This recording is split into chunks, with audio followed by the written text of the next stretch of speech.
Hi everyone, my name is Lorena. To address Mr. Thompson's challenges in creating an engaging and inclusive classroom environment, differentiated instruction can play a crucial role. I'm going to share some solutions for each subject. Let's start with science class. The activity that I choose is Green Mania, Create and Recycle. The objective is making ecosystems accessible through experimental learning. Um, Here we have some techniques that I'm going to use. The first is hands-on activities, where students have to build a class terrarium or aquarium to observe ecosystems in real time. Then they are going to conduct a decomposition lab using a compost bin to explore nutrient cycles. Another technique is differentiated content delivery. I am going to provide my students reading materials and level reading materials from simplified, intermediate to advanced, all related with ecosystem. For example, picture books for emerging readers and articles for advanced readers. I am going to incorporate kinesthetic learning, for example, acting out predator-prey roles. I am going to use diagrams and videos like crash course kits or auditory storytelling for reinforcing concepts. Another technique is language support. I am going to pair bilingual students with peers of translation using apps like Google Translate for key vocabulary, and we are going to use flashcards with images and translations. For example, in a piece of paper, I'm going to draw a plant plus a sun, and the in the reverse, I'm going to write photosynthesis. By using hands-on activities and trial assignments, students with different levels of prior knowledge can engage effectively with the material, leading to improved understanding and participation. Let's continue with social studies. Um, for having a culturally responsive teaching, I choose the activity Cultural Chronicles. The objective is validate students' identities and encourage participation. First of all, I'm going to use the technique safe sharing spaces. Um, I'm going to implement anonymous cultural boxes where students contribute items representing their backgrounds or heritage. For example, recipes, photos, souvenirs, etc. I'm going to use a small thing per share groups for build confidence between the students and before the whole class discussion. Another technique is incorporate students' voices. I'm going to assign projects like family interviews or cultural heritage presentation. For example, the topic My Family Stories poster. I'm going to use diverse literature and media, for example, folk tales, documentaries, to validate the students' identities. Then we have another technique is project-based learning or community connections. This is going to be um, made with the family members. They are going to share cultural traditions or historical narratives and present stories via posters, videos, or skits. We are going to collaborate with the school's ESL or ELD staff to scaffold language barriers.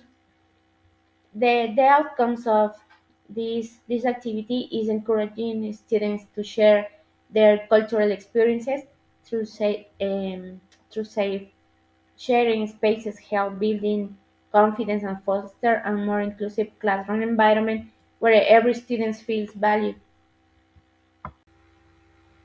The next one is art class. The activity is art safari. The objective is encouraging creative expression and prioritize self-expression over rote technique. Here I'm going to use some techniques such as student-centered projects. I have to replace lectures with open-ended prompts.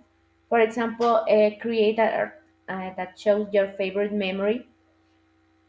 I have to offer my students choice boards with options like collage, digital art, clay modeling, or comic strips to cater to different styles. Another technique is skill building through play. Here we have to use teach technique via guided exploration.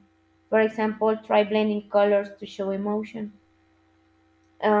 I have to host art stations where students rotate through different medium.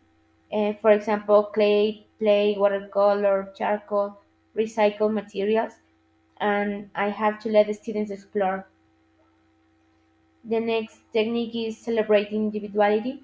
I have to host a classroom gallery walk where students display art and write artist statement.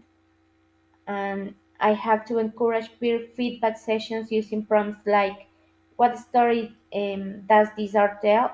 to foster construction dialogue. Offering choice boards with different art mediums allows the students to express themselves creatively, enhancing their self-esteem and engaging in the learning process. Finally, I want to share with you some practical tips. First of all, you uh, have to focus on an environment and relationship. Start each day with community building activities, for example, morning meetings, gratitude circles, mix groups by interest, abilities, or random selection for collaborative tasks. Integrate technology on your classes. For example, use Kahoot for quizzes, Padlet for virtual discussions. Seek professional growth. Um, Attend workshops on differentiated instruction or cultural competency. Partner with other teachers to observe them and adopt their appropriate strategies. Motivation and confidence building. Use gamification, introducing badges or points for participation, creativity, or maybe teamwork. Focus feedback on effort. You can tell your students you detailed observation help the group, for example, and let the students choose. Allow options for final projects, for example, write a poem, build a model, create a slideshow, etc. By blending structure with flexibility, Mr. Thompson can transform his classroom into the dynamic space where diversity fuels curiosity. Students will feel seen, engaged, and empowered to take ownership and of their learning. To support shy students and those with different proficiency level, you can implement small groups discussions to decrease anxiety, implement tier tasks tailored to individual English skills, encourage peer collaboration for mutual support. Here, visual aids are also used to simplify complex concepts, fostering engagement and confidence across all learners. Turn and talk. This technique could give shy students a chance to formulate their thoughts in a low pressure setting, increasing their confidence to share later. Provide feedback and praise when shy students participate, no matter how small the contribution could be. Well, regarding Mr. Thompson's problem, I think that we need to apply a seating arrangement. In this case, we need to improve the classroom interactions in order to foster collaborations. So, considering this kind of solution, we will support the differentiating instructions, and at the same time, we will create an inclusive classroom environment in which students can feel comfortable. So we need to explore this arrangement in each subject. Well, the first arrangement is cluster seating. This is recommendable to apply in a science class, and this allows the students to work collaboratively on hands-on activities such as building mini ecosystems or conducting experiments. Basically, grouping by interest or skill level ensures peer support between the students. On the other hand, we have the horseshoe. Basically, this arrangement makes it easier for Mr. Thompson to interact with each student and demonstrate concepts visually somehow. It also helped to foster class discussion and encourage even the students to participate in classes. At the same time, we can apply social setting when it comes to social studies. In this case, the first arrangement that we will employ promotes open dialogue and eye contact between the students and the teacher. And of course, this makes students feel more comfortable sharing their cultural backgrounds, and at the same time it reduces the hierarchical teacher student structure. On the other hand, we have the partner rotation. This is quite handy because students can be paired with different classmates for each discussion, allowing them to practice speaking and listening skills in, and of course this reduces their stress, and it also helps to it's quite useful for those students who are very shy. Finally, Mr. Thompson can consider to apply a station-based arrangement in his art class. Here we must consider that different stations can focus on various artistic styles or materials, allowing students to explore what interests them the most. Also, this help reduce the passive learning on the students and encourage to participate. Last but not least, we have the flexible seating. Here, Mr. Thompson's should let students choose their workspaces, whether are tables, standing areas, or floor mats.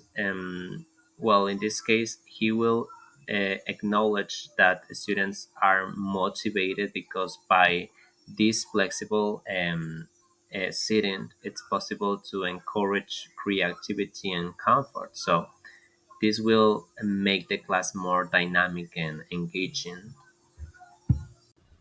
Good evening, my name is Evelyn Arevalo, and I am going to give you a possible solution for this study case. Okay, for science class, I consider a change of methodology will be okay. In this case, flipped classroom is a good alternative to use for the reason that in this case, the teacher will address the different levels of knowledge and the students will be prepared during the class. So, in this case, the teacher will send a video, a short text to the students, and the students will apply the knowledge they acquire before the class, and they will work in groups in class in order to improve comprehension and active participation.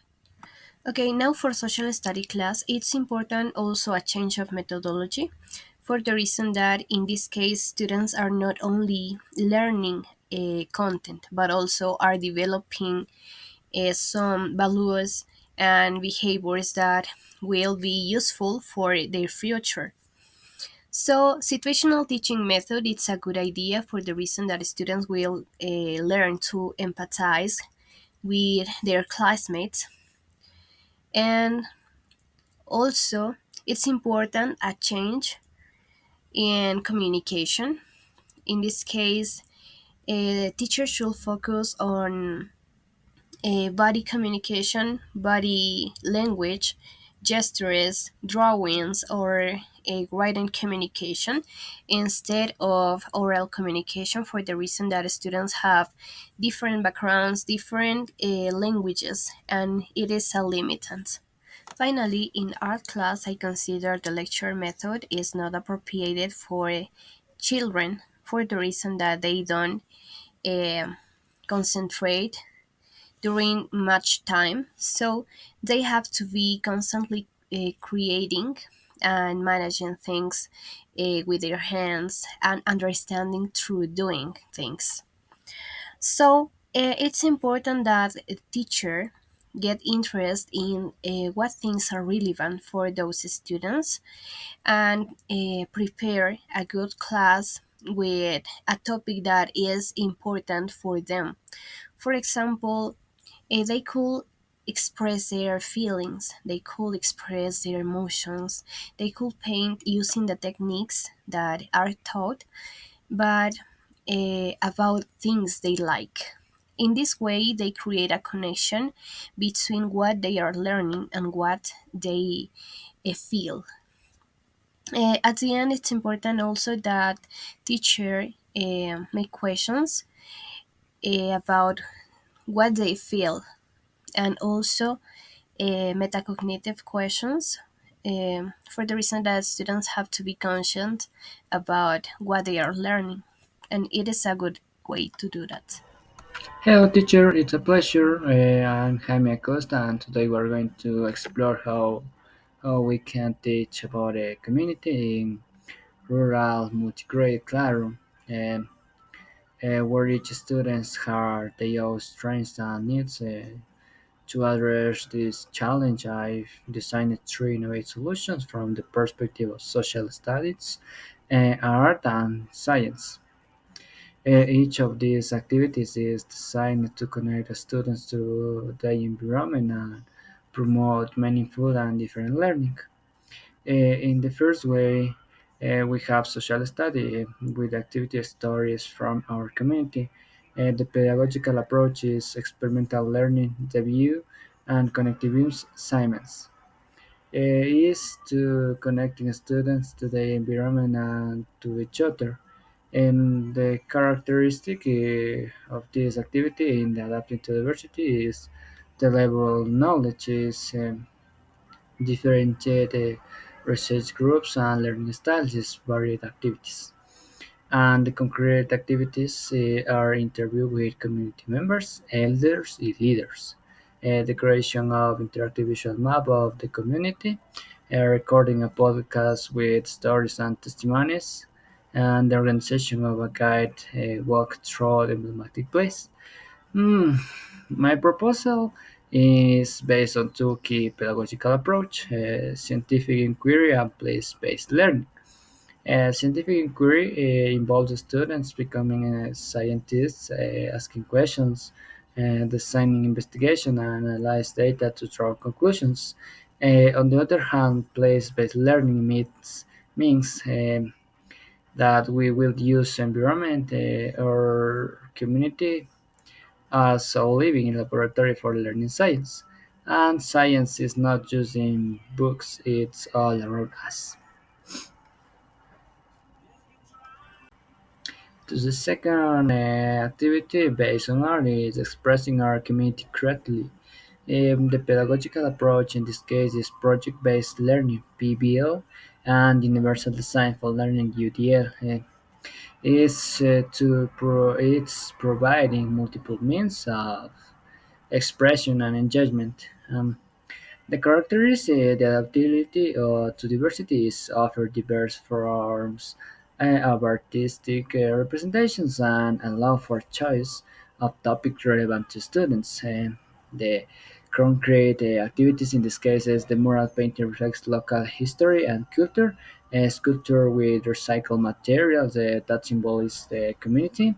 Photographs capturing daily life in the community and theatrical representation of historical events are local legends and combination with community art exhibitions.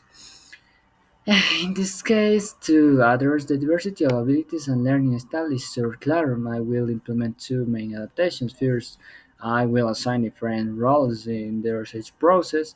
Students who need more support will be able to focus on data collection and observation, while those who are ready for a greater challenge will be able to design near the research and analyze the results. And second, I will allow students to choose which aspect of our community ecosystem they want to investigate.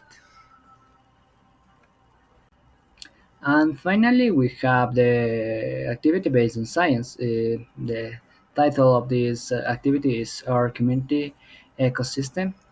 And in this case, the pedagogical approach is inquiry based learning and place based learning. Is encourage scientific exploration of the local environment. The characteristic in adaptation onto diversity is are differential roles according to research skills, allow choice of research topics, and the concrete activities for these are collecting data on river water quality, identification and classification of the flora and fauna of the park, analysis of the impact of pollution on the local soil, design of sustainable solutions to environment problems, and presentation of findings to the community. In this case, for me, in practice, this will mean that the students will collect data on the water quality of our local river to identify and classify the plants and animals in our park, analyze the impact of pollution on the soil, and most importantly, design sustainable solutions to environment problems they identify. And finally, they will present their findings and proposals to the community. Thank you so much, teacher. Bye.